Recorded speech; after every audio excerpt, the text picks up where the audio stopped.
আল্লাহর কাছে ডাকি, আল্লাহ তুমি আমাকে কালা কুপস একটা সন্তান দাও, তবু তুমি আমার একটা বাচ্চা দাও যে আমাকে মা বলে ডাকবে, লিফটে ঢুকবে তখনও ঘুরে ফিরে আমার দিকে 2-3 বার তাকাচ্ছিল। আমার ওই তাকানো এখনো চোখে ভাসতেছে। অনেক আল্লাহর কাছ থেকে চেয়ে না সন্তান আমার যখন বিয়ে হয় আমার ছেলে মেয়ে হতো না। 8-10 বছর ধরে ছেলে মেয়ে হয়নি, অনেক কষ্ট করছি আমি, অনেক কথা শুনছি মানুষ যা খাতি আমাকে বলছে আমি তাই খাইছি, তারপরেও কোনো সময় আমার ছেলে মেয়ে হয়নি।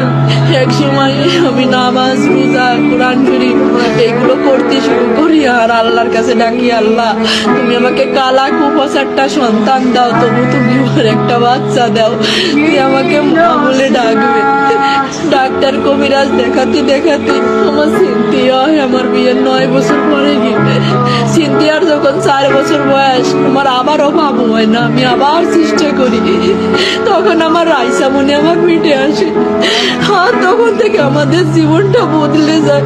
আমাদের জীবনটা এত সুখের ছিল না, অনেক কষ্টের ছিল আমার জীবনটা আর আমার স্বামীর জীবনটা। একে তো সন্তান হারা, আমাদের টাকা পয়সার সমস্যা, সবকিছুর সমস্যা ছিল। যখন আমার রাইসা আমার গর্ভে আসে আমার জীবনটাই বদলে যায়। আমার রাইসা যখন জন্ম নেয় তখন ওর আব্বু ব্যবসা শুরু করে, আজ ওর বাবা ব্যবসায়ী, প্রতিষ্ঠিত ব্যবসায়ী, কিন্তু আমার বাকি নাই।